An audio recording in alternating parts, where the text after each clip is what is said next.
And these were small little communities. So like very early on exposed to, as a consequence of practicing Aikido, meeting certain people who were then doing other kinds of things, and sort of Right. the expansion and exposure of all of that.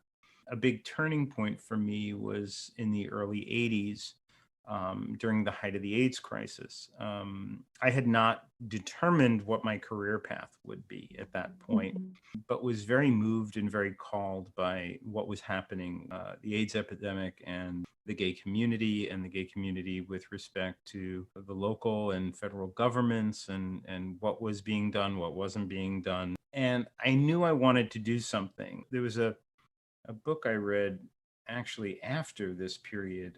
It was called Callings, and it mentioned, it had a phrase in it that really struck me, which was, when you don't heed a calling, it becomes an inner nag.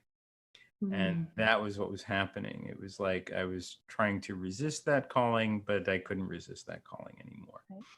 And in New York at that time, there were two subgroups. One was ACT UP, which was very engaged in the political fight and the democratization of available drugs. And in the background of that, of course, there was this other movement by Louise and Marianne Williamson around the psychospirituality of dis-ease and all of that stuff.